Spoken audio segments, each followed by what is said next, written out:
Televisora Andina de Mérida presenta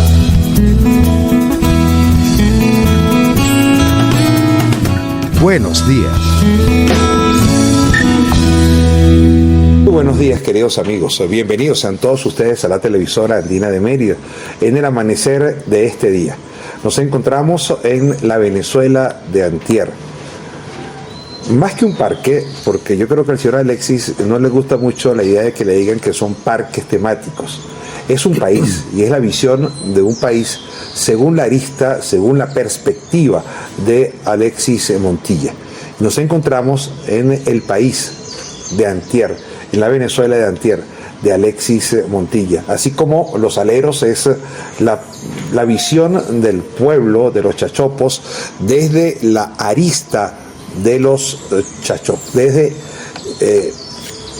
Alexis Montilla. Igual manera, pues nos damos cuenta que así sucede con la Montaña de los Sueños. Y nos encontramos con Gerardo Montilla, quien es una de las personas que está operativamente al frente de estos parques.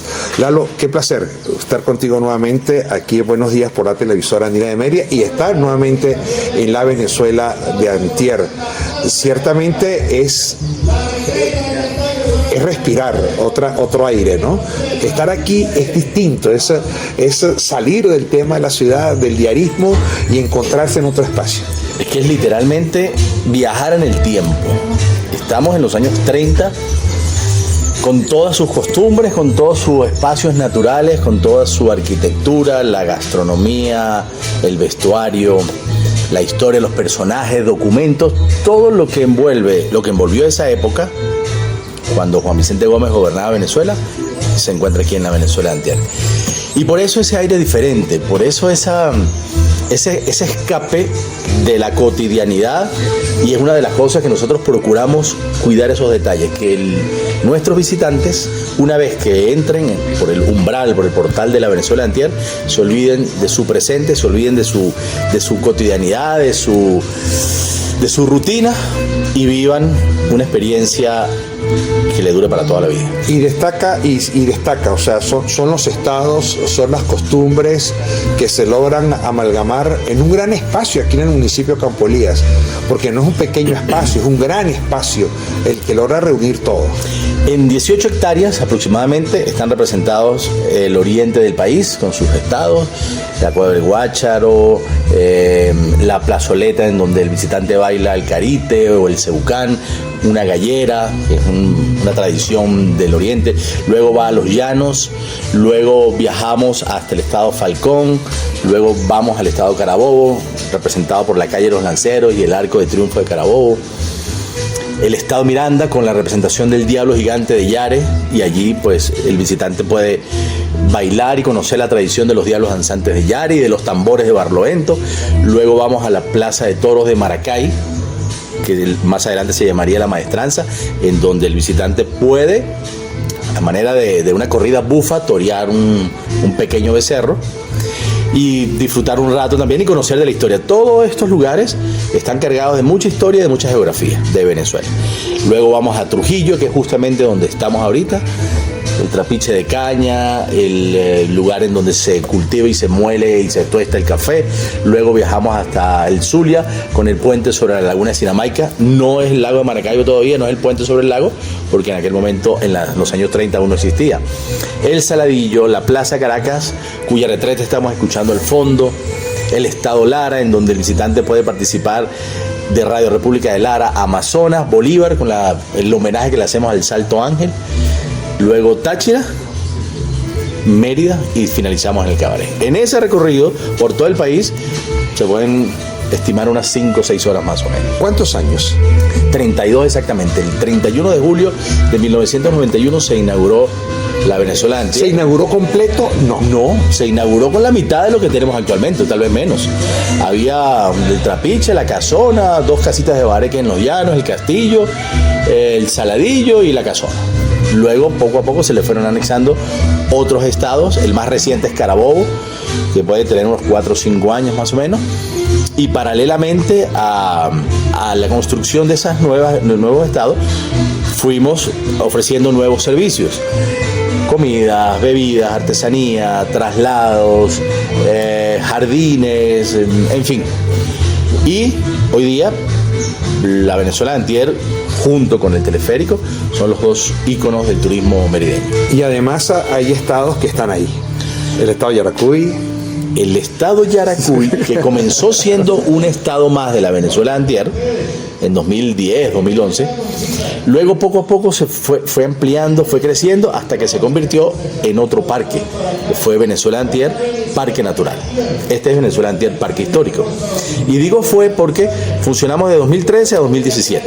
Allí tuvimos que cerrar por diferentes razones, pero estamos otra vez enfocados en volver a reaperturar Venezuela de antier, Parque Natural, con la representación de San Felipe, granja de contacto, hay invernaderos en donde la gente puede apreciar y conocer un poco la siembra de diferentes rubros, observación de aves, senderismo, en fin, más o menos por ahí va esa onda de ese parque, que con el favor de Dios en un año podría estar otra vez abierto al público. Y era ciertamente increíble ir hasta la casona del estado Yaracuy, que era una mezcla de arquitectura, de diseño, con muchas características particulares.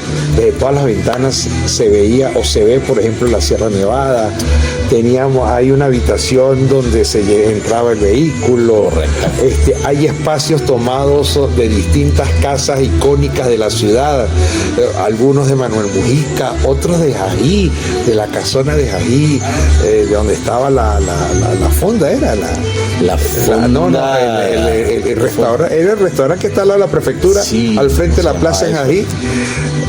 Bueno, pero era bonito. Sí, eso fue una de las loqueras de mi papá, hacer allí el pueblo de San Felipe, pero integrado en una sola casa. Sí. Con pasajes, con callecitas, con rampas, con jardines, con patios, con corredores. Entonces agarró una casa que todavía existe por ahí en la calle 16, ¿puede ser? Calle 16 con la avenida 4. Esa fachada está representada allí, con otras fachadas de algunas casas de San Felipe y otras de Jají, como bien lo dice. De modo que eso es uno de las atracciones principales de ese paseo, que pronto el visitante podrá otra vez conocer. Qué bueno. Esto no se sostiene solo, se sostiene con el turismo. Y el turismo tiene una dinámica muy regular, porque es una dinámica que está ligada con las temporadas. Entonces hay temporadas altas, hay temporadas bajas, hay temporadas altas y hay temporadas bajas. ¿Cómo se logra sostener un complejo de esta magnitud? Que no es solamente la Venezuela de antier, es Los Aleros, es la Venezuela de antier, es la Montaña de los Sueños, con esa irregularidad que hay, con esa onda que hay. Sí, en efecto, como bien lo sabes, el turismo es una actividad sumamente sensible a cualquier eventualidad. Sea lluvia, sea sequía, sea convulsiones sociales, sea, qué sé yo, epidemias, porque hemos pasado de todo en los últimos 30 años. Y es tan sensible que, por ejemplo, las lluvias del mes de junio afectó significativamente la afluencia de turistas hacia el páramo, no tanto hacia la ciudad y hacia la zona que es un fenómeno, sur, es ¿no? un fenómeno extraño. Es un fenómeno extraño. Sí. O sea, la gente está viniendo por el día, no está viniendo por el páramo. Muy poco están viniendo por el páramo. Y eso es curioso, sí, es bien. Es bien. Claro. Y una vez que la gente pasa por el páramo y ve que las carreteras no están en la dimensión que se propagaron por las redes sociales, pues agarra un poquito de confianza y llama a su familia, mire, pueden venir a Mérida sin problema por el páramo. Ese fenómeno está ocurriendo, pero todavía estamos en esa etapa de la gente agarrar confianza y cerciorarse de que el paso por el Vado está bien, en Apartadero está bien, en Mucurubá, en Cacuti. Se ha logrado agarrar confianza. Poco a poco, sí. Ha habido un plan de promoción desde el gobierno regional, gobierno nacional, sector privado, y ha habido un interés en decir lo que está pasando y lo que está sucediendo. Absolutamente, y justamente por ese plan de promoción y de información de lo que está ocurriendo en Mérida es que se está salvando la temporada, salvando entre comillas, porque estuvo en riesgo de que no viniera nadie a Mérida por la cantidad de información, algunas un poquito sobredimensionada, Pero gracias a esa campaña, conjuntamente entre la Corporación Merideña de Turismo, la Gobernación del Estado, los medios de comunicación nacionales y regionales, la Cámara de Turismo y todos sus afiliados, de esa gran reunión que ocurrió hace algunas semanas, surgió esta campaña de la cual estamos hablando, y eso ha ayudado muchísimo, fue el despegue para que la gente comenzara a tener confianza, y ha dado resultados. Incluso tal vez un poco más de lo esperado.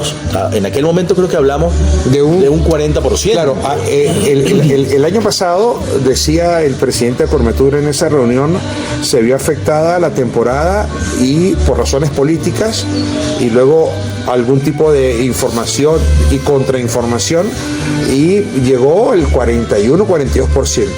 Y se decía que para este año lo ideal es que viniera al menos el 50%, 51%. Y yo creo que por ahí andan los números. Por ahí pueden estar los números. Claro, es importante recordar, hoy estamos a 19, 18 de agosto. Los 20 de agosto, exactamente. Tradicionalmente, las 2 últimas semanas de agosto y las 2 primeras semanas de septiembre es el pico de la temporada vacacional.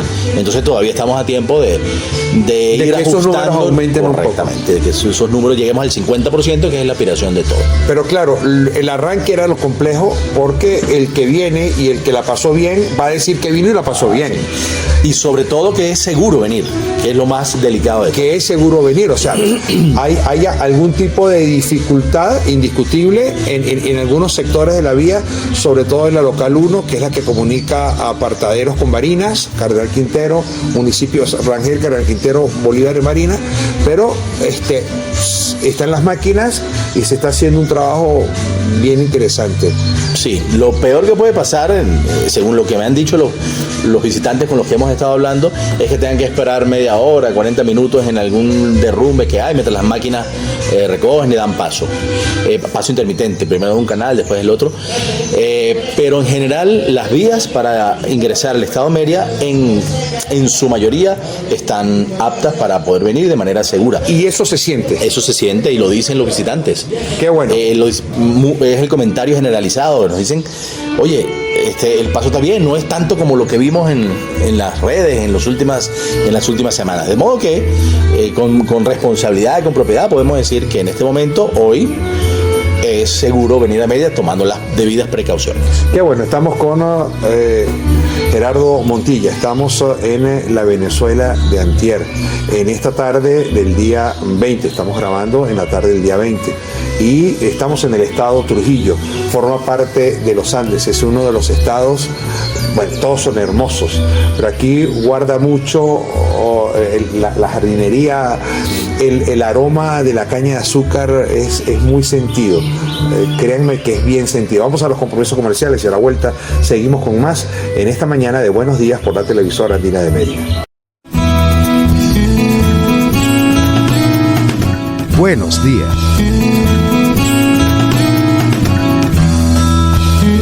Seguimos en esta tarde de grabación, mañana de Buenos Días por la televisora Andina de Mérida, y seguimos conversando desde el estado Trujillo de la Venezuela de antier con Gerardo Montilla.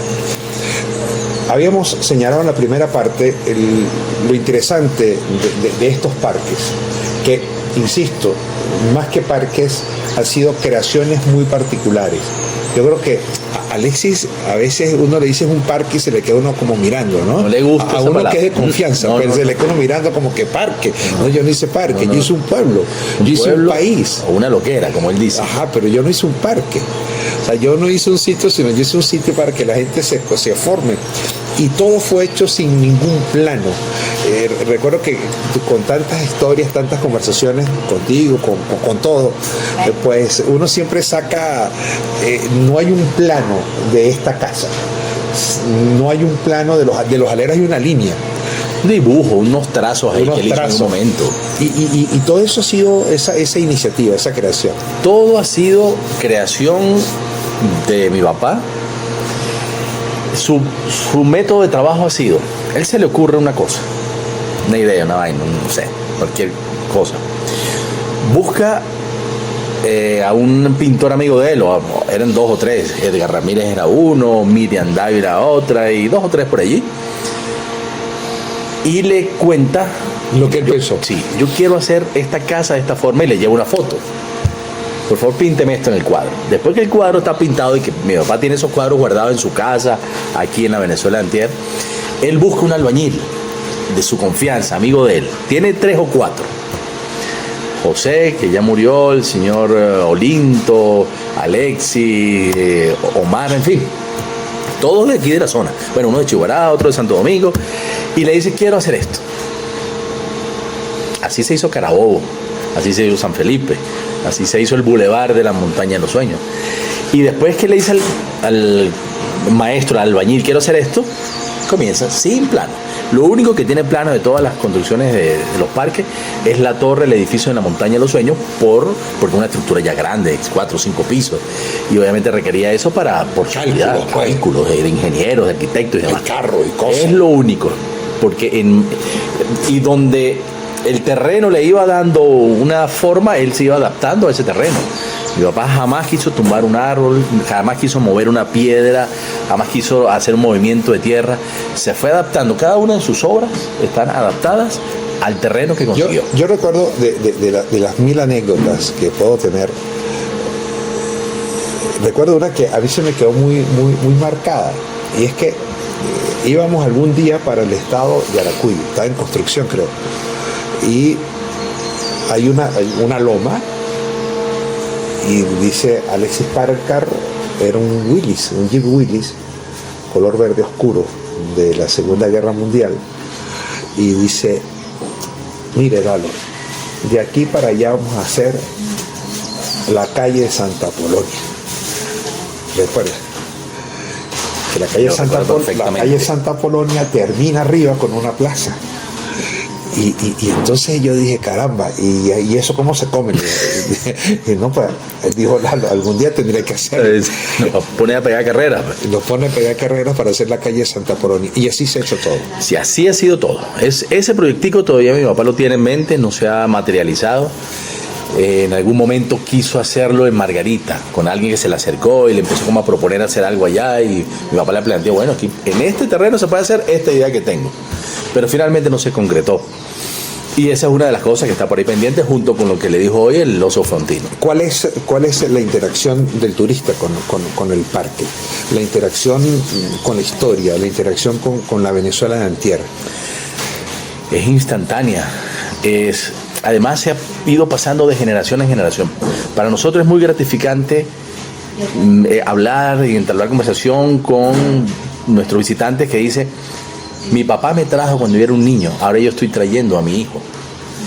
Y esos hijos que uno pudiera pensar que esta nueva generación tal vez no le interese mucho la historia de Venezuela o la geografía de Venezuela o la cultura o las tradiciones, resulta que estamos equivocados.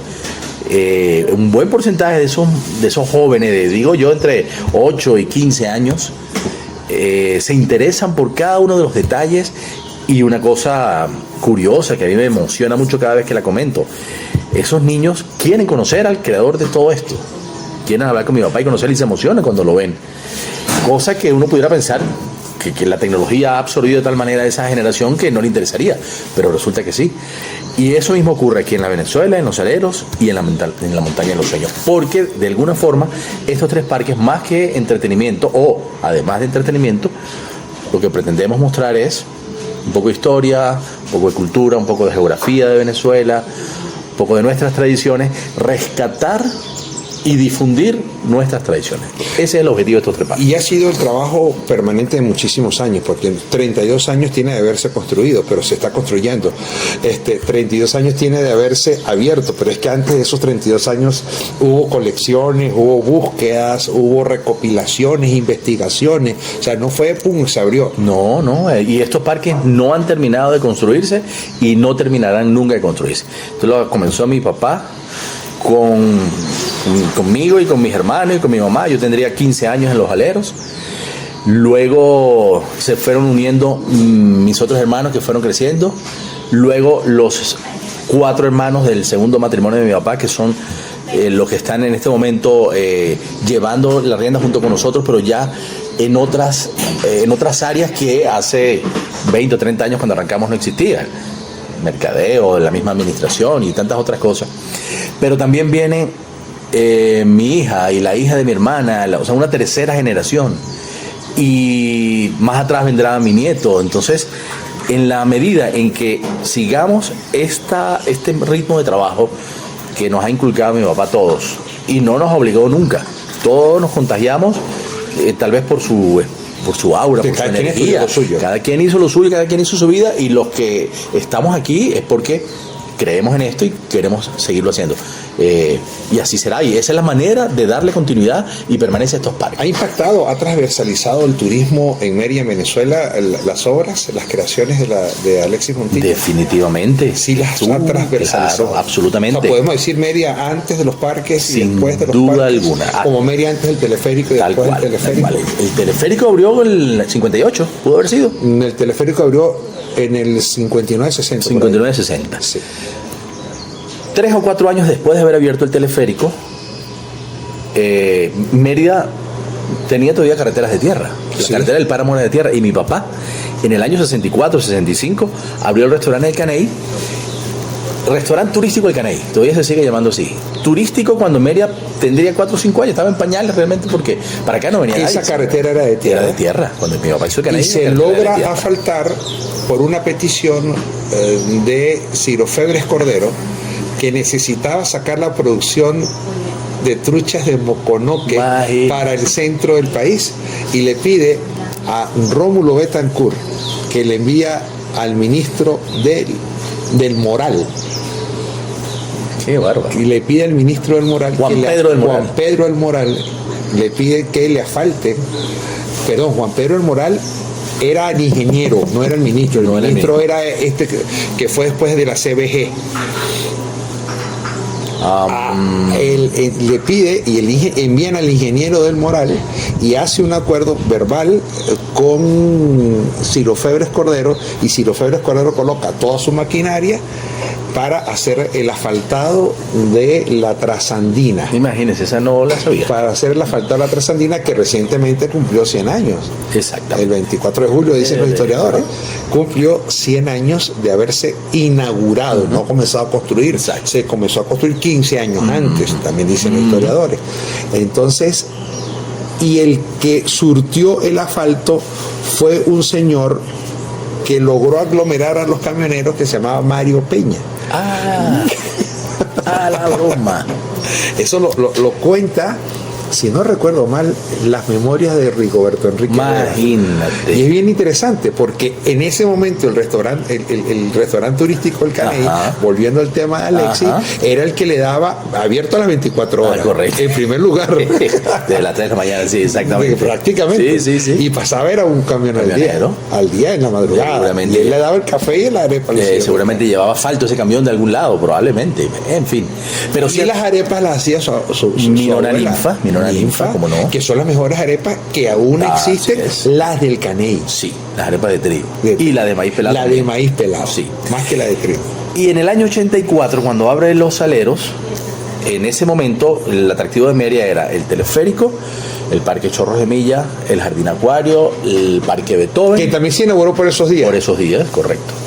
El Parque Beethoven y todo el páramo, contemplar. Era un turismo más contemplativo que nada. A partir del año 84, cuando abre Los Saleros, sin pretender ser un parque temático, porque desconocíamos aquel tema, aquel concepto en ese momento, pues poco a poco fue empezando a traer más gente a Mérida. Claro, había un gancho en el Caney.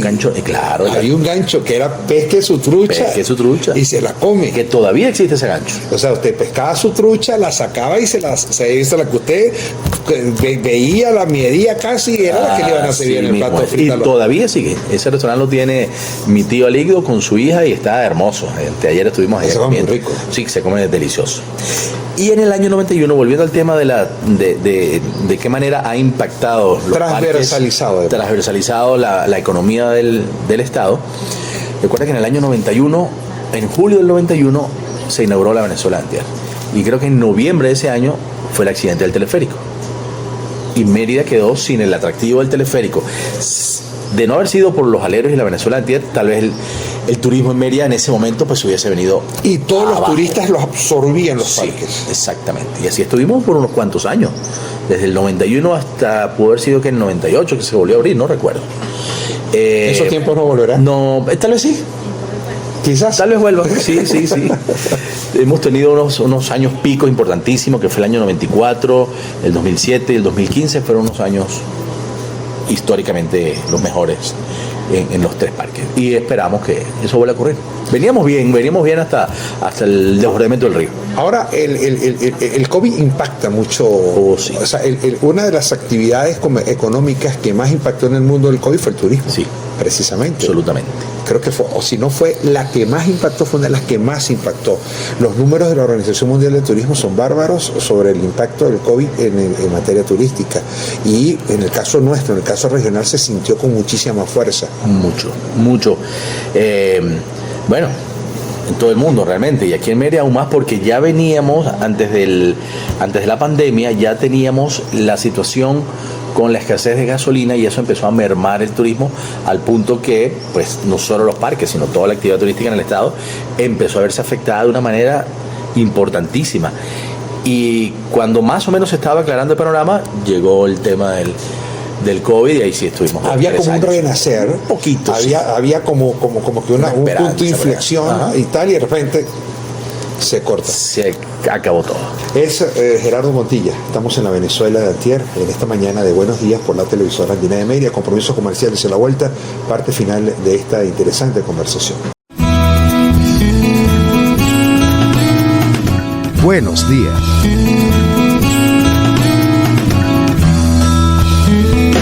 Parte final de nuestra conversación. Tercera locación, y esta es, creo que, la más hermosa, porque tenemos al estado Miranda de fondo, con el diablo gigante de Yare, que se encuentra aquí en la Venezuela de antier, los techos del estado Trujillo, y el fondo, pues, la espesura de la selva nublada en esta parte del municipio Campo Elías, parte alta del municipio Campo Elías. Es un lugar ciertamente hermoso. 18 hectáreas tiene el Parque La Venezuela de antier.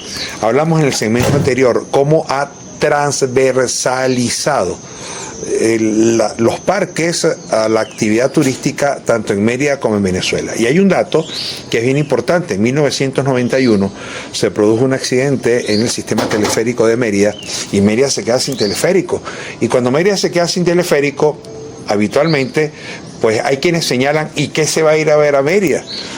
Si la gente baja al teleférico, no, la gente contempla, y en aquel momento el turismo tenía otro tipo había otro tipo de motivación, era la contemplación, ver las lagunas, ver el Frailejón, el Espeletia, ver la flor amarilla del Frailejón, ir quizás por la carretera vía Piñango, conocer, ir a Jají, que había sido un pueblo rescatado a principios de los años 70 del siglo XX, siendo director de turismo en aquella época Claudio Corredor Müller, ir a Chiguará. Ir a Chiguará también. Ir a Chiguará, que también era un poco, era como refrescar lo que había pasado en Jají, que sin perder la identidad del pueblo, pues refrescar mucho al pueblo, pero era poco.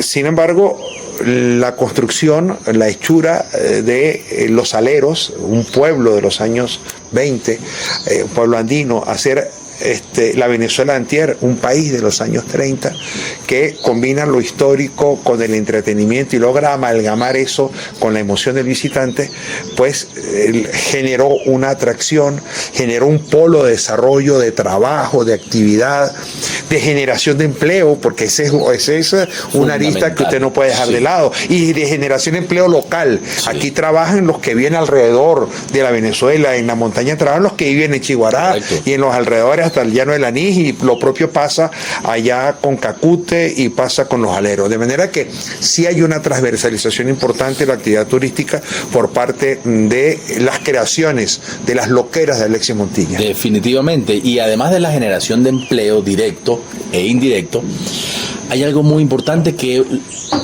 lo hemos venido, es una costumbre, una práctica que lo estamos implementando desde el mismo momento que se abrió Los Aleros en el año 84, y es que los servicios que funcionan dentro de los parques, en su mayoría, son emprendimientos o microempresas del personal que trabaja en los parques. Ah, mira vos. Claro, por ejemplo, en Los Aleros, uno de los conductores, él con su esposa, es el que maneja el molino de trigo Entonces ellos cultivan el trigo ahí cerquita en Cacute, tienen lo traen en el molino que tenemos allá, que instalamos ya hace 40 años. Ellos muelen ese trigo que ellos mismos cultivan. Hacen las arepas. Sacan la harina, hacen las arepas, la venden y ese negocio es de ellos. Y es deliciosa. Deliciosa.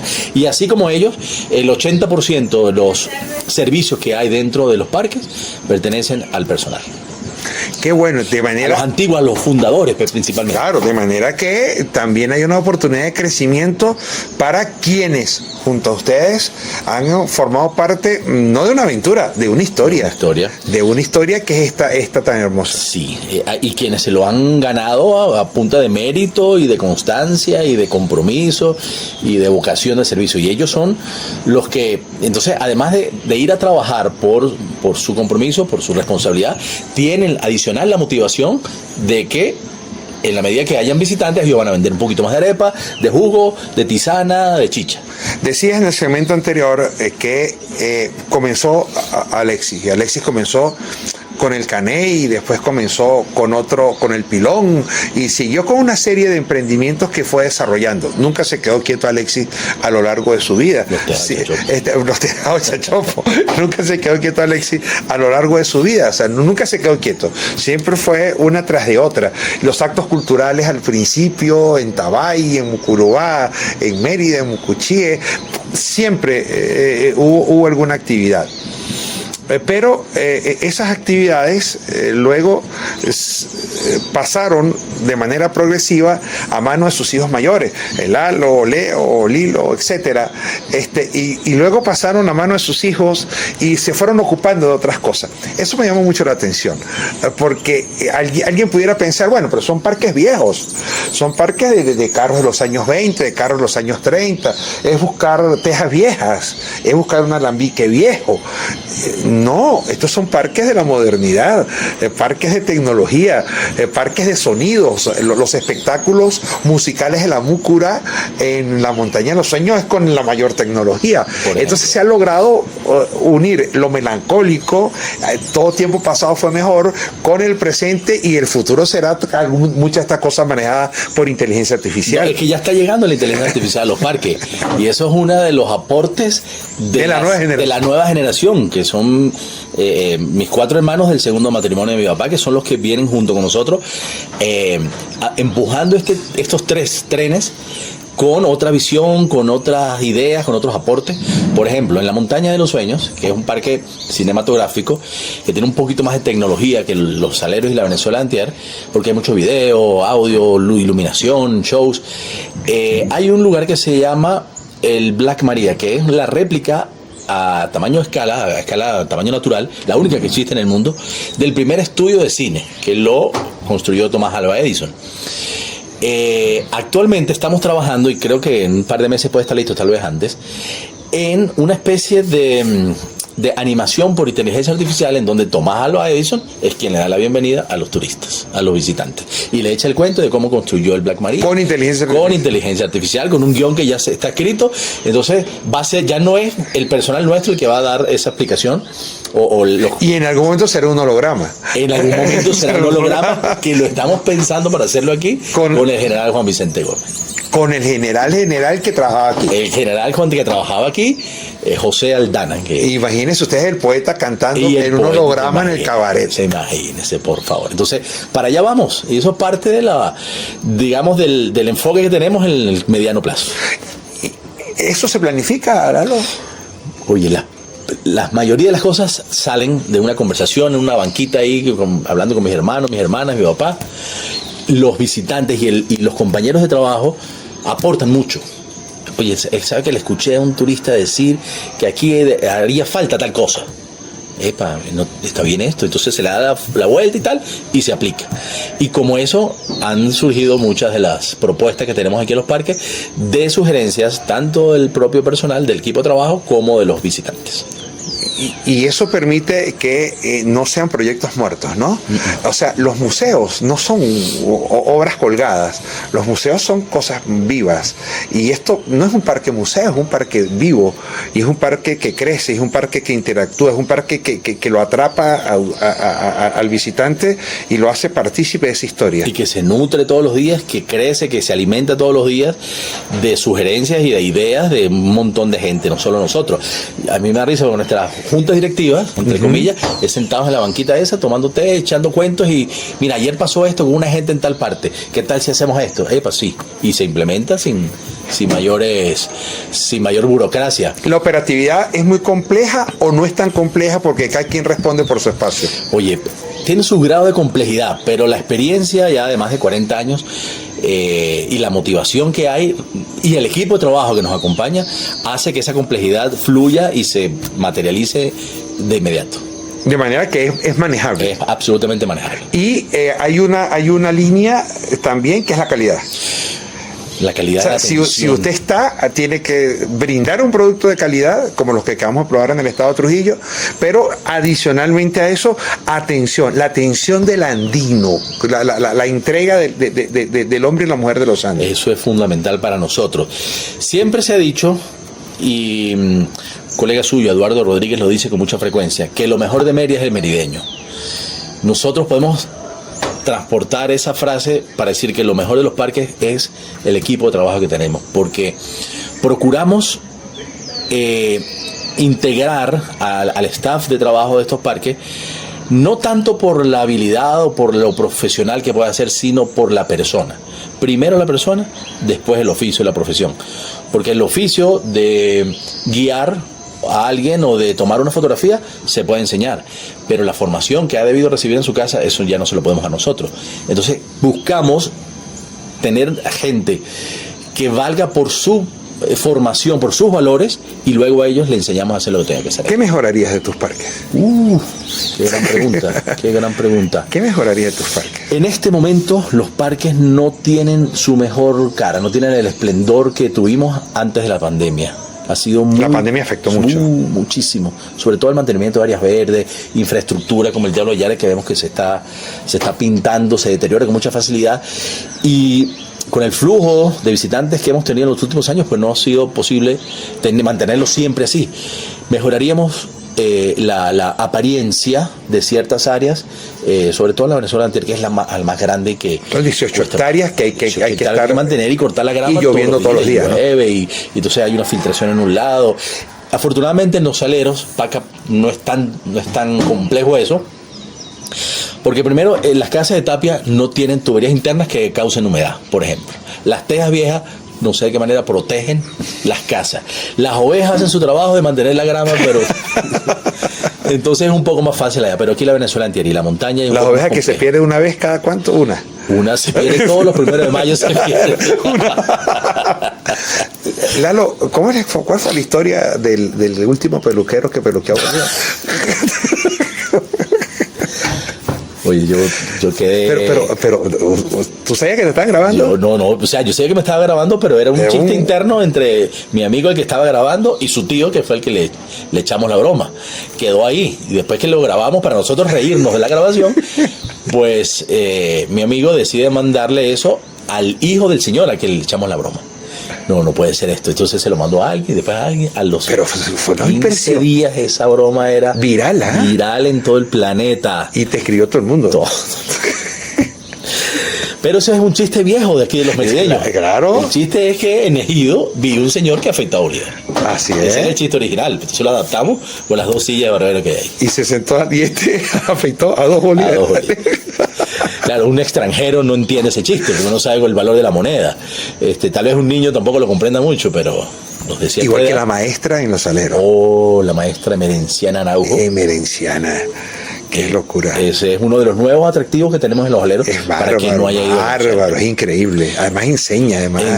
Como le enseñaban a uno con la regleta en la mano. Con la regleta y las chapas y las arvejas ahí en la esquina. Para que uno se arrodille ahí castigado. Exactamente. Son partes de esos oficios, de esas tradiciones que se han ido perdiendo y que de alguna forma quedaron plasmados para siempre en Los Aleros. ¿Lo hace su papá? Eso fue una iniciativa de ella conmigo. Ajá. Esa escuelita. Y poco a poco le fuimos dando forma y los mismos visitantes nutren todo aquello. Y el mismo personal. Yo he ido 2 veces y ya la tercera vez me dijo, ya usted como que no entra a clase hoy. Usted se va aquí. Sí, esa atracción hay que conocerla, ese nuevo ¿En la montaña de los sueños tenemos algo nuevo? En la montaña de los sueños tenemos un nuevo show que es el baile nacionalista que tenemos allí en la Múcura, que se renova permanentemente. Hay un show también para niños en el circo. Hemos ido incorporando. ¿El circo con el mismo? No, ya hay otros personajes. ¿Ya no está el mismo? No, nuestro amigo Chalupín. No, él ya está dedicado a otras cosas, es buen amigo, está en permanente contacto. Pero yo me sentaba a ver a Chalupín, porque es que había que sentarse a verlo. Absolutamente. En los 5 o 6 lugares donde se presentaba. Era bárbaro. Estaba en todos los sitios. Sí. Qué bueno, Lalo. De verdad, conversar contigo siempre es un placer y es emocionante recordar tantas cosas que han marcado a Mérida. Yo sí me gustaría que hicieras un mensaje final diciéndole a la gente y a los visitantes, mire, está viniendo gente a Mérida, Mérida está seguro, hay combustible, hay todas las cosas que se requieren para uno estar tranquilo en un destino turístico. Cuando uno viaja, uno no quiere viajar a pasar penuria, uno quiere viajar para estar tranquilo. Sí, y quisiera reiterar eso y con toda propiedad y con responsabilidad decir que luego de que las autoridades a tiempo respondieron y encauzaron el río, corrigieron los derrumbes, arreglaron la carretera, es seguro venir a Mérida por el páramo o por la zona panamericana o desde el Táchira, desde el Zulia. Está todo el sistema turístico regional, está operativo al 100%. Hoteles, posadas, restaurantes, parques, teleférico, los guías de montaña, la plataforma de turismo de aventura y de deportes extremos, todo está al 100% operativo. Así que sigue siendo una gran opción venir a Mérida en estas vacaciones. Qué bueno, muchísimas gracias a Gerardo Montilla, a Lalo, por habernos recibido en la Venezuela de antier. Yo disfruto muchísimo la Venezuela de antier. Una vez a mí se me había ocurrido, y creo que lo hicimos en alguna oportunidad, estar una noche en el parque. Lo hicimos creo que en Los Aleros y era un espectáculo, la neblina, las luces, tanta melancolía que se respira en torno a esas construcciones viejas que fueron levantadas con tanto esfuerzo. Además, en el caso de Los Aleros, cada tapia fue hecha como se hacía en la época, o sea, no era que traían las tapias hechas prefabricadas, no, se pisaban igualito con todas las cosas. Y ustedes están bienvenidos a nuestros parques. Hablando de experiencia nocturna en Los Aleros, el 1 de noviembre lo vamos a repetir ya por 3er año consecutivo, la noche de espantos y duendes momoyes. ¿Qué tal? Eso ha sido un éxito total. Sí, absolutamente, porque es una experiencia nocturna. Los Aleros de noche abre el parque a las 5 de la tarde hasta las 12 de la medianoche. Entonces en ese tiempo, en ese espacio de tiempo, hay una programación, un recorrido, una ruta en donde programada. Programada, van con sus antorchas caminando por el sendero a conseguirse con cada uno de los espantos y duendes momoyes que habitan en el páramo. No es Halloween, no tiene nada que ver con Halloween, aunque es una fecha cercana, porque nosotros tenemos nuestros propios espantos, nuestros propios aparecidos. Entonces vas caminando y en los Andes eso es muy común, y sobre todo los duendes. Claro, los duendes son muy comunes. ¿Te acuerdas de aquel duende que apareció en Santo Domingo hace muchos años, incluso su foto en el periódico? Gracias, Lalo. Y a ustedes muchísimas gracias por la atención. Feliz resto del día. Televisora Andina de Mérida presentó